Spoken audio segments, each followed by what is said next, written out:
Early on in the formation of this country and the narrative of this country, we didn't necessarily have a seat at the table to share our perspective.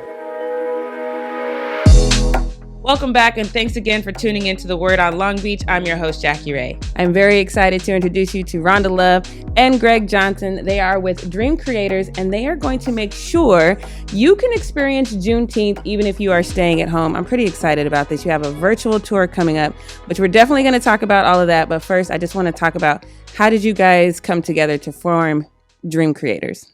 Dream Creator Studio is a digital media studio. We're located in the East Village Arts District of downtown Long Beach. And our mission is to tell stories and to build communities. And through that, our goal is to inspire and entertain as we educate, so educate through entertaining through education. And so with that, we partner with different organizations to tell stories, So how did you two come to work together? Well, we've known each other for a very long time. Prior to being, all things Long Beach, Rhonda was a gospel music executive. And I have a long history in broadcasting and producing major events. And we, met through her coming up with the best gospel artists, to come across some of the stages I was producing. And when I semi-retired and came out to Long Beach and to follow Rhonda Love. All right. I do feel like sometimes our voices are kind of pushed to the side. Is that kind of why you brought this together too, to make sure that we have a platform? It's very important to tell our own stories. It's really important.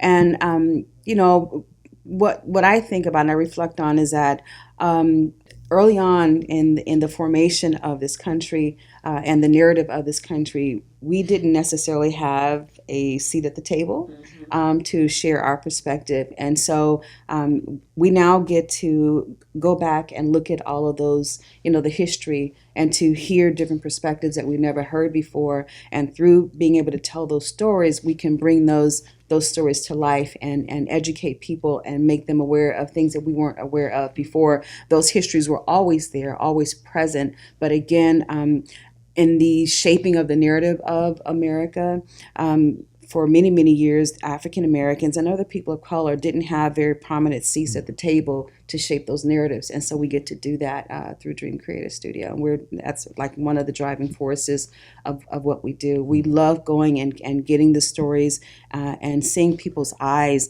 when they're hearing something for the first time that they didn't know, that was right there amongst us, but just had not had the light put on it like we're doing. So we're honored about that kind of work. So I'm very excited to see this shift and how we're bringing a lot more of attention to Juneteenth.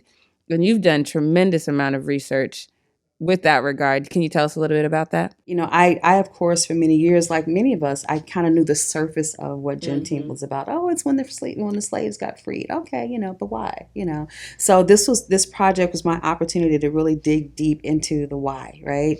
And part of that, thanks to the city of Galveston, Texas, I was able to make contact with that city, and they put us in contact with a very renowned historian and expert on Juneteenth, Sam Collins, who is also a part of this project that we're doing.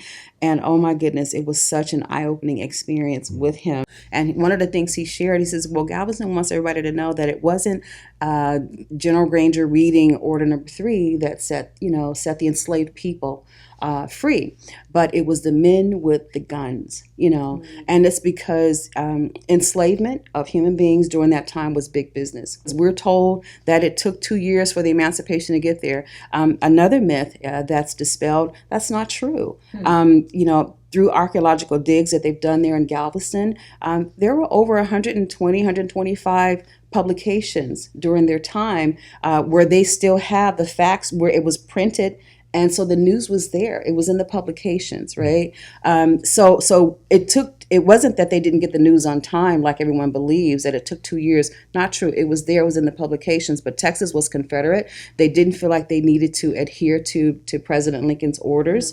And so it took the men with the guns, in addition to Order Number 3, to get these people free. So for those of you who don't know, Juneteenth is June 19th. So you have your virtual June 19th celebration, which is from 6 to about 7 p.m. Pacific Standard Time. But you have something earlier happening as well, right? Right. So we're also producing the Juneteenth Virtual Heritage Festival. It literally is a festival, but online, right? We have virtual vendor booths. We have music performances. We have a really cool thing I'm really excited about it, which is called Flavors of Juneteenth, where we're analyzing African-American cuisine culture. Oh, nice. We have, oh my God, there's so many things. So we built that one with 4 pillars of freedom. We have economic freedom, social justice freedom, academic freedom, and arts freedom. And we have panel discussions on all of those different categories. And we have some pretty strong speakers coming through to share information with the people. Nice. And then that's on your Facebook Live page? Right. So you can go to Facebook and go to Dream Creator, go to Hannibal Media Coffee Conversations. Just Google us, Right? and you'll find that one, and you'll be able to get the link. Now we're going to stream the panel discussions to Facebook, but if you want to come into the platform to experience the fashion show and the flavors of Juneteenth and all of the virtual vendor booths that we have, then you'll need to hit that link and register for free. It's free. So what we're doing is we're encouraging everybody that no matter where you are to participate, get out and celebrate somewhere, where there's a festival, it's in your backyard, wherever, to get out and celebrate. And with that, we were also a part of what's happening here in Long Beach, the hometown of Dream Creator. And so there's a big festival that's happening here as well. It's a weekend of things, I think, happening here as well. And so we encourage everybody to get out. We were fortunate to also be a part of that project as well, in the very early development of it, and chat with the folks at your folks at Long Beach Post and at DLBA and everyone else that's involved with that project. And so we encourage those who are here in Long Beach, to get out wherever you are, just get out and participate and celebrate Juneteenth. And then that evening, 6 p.m. Pacific Standard Time, go to Facebook Live at Dream Creator, or you can go to facebook.com/Dream Creator, DREAMKREATOR. Well, you learn something every day, you guys, and you're definitely going to learn something on this virtual Juneteenth celebration. And I think you should just follow Dream Creators online on Facebook and everywhere else. Like you said, Google them, because it's definitely important. And anytime we can learn about our history, it gives us more of a platform, more of a foundation. It gives us strength. So make sure you follow them, check them out. I feel like they're going to be back on here often. This is only my second podcast, guys. We got plenty of time, so I'm excited to work with you guys in the future. And thank you guys so much for being on the show with us today.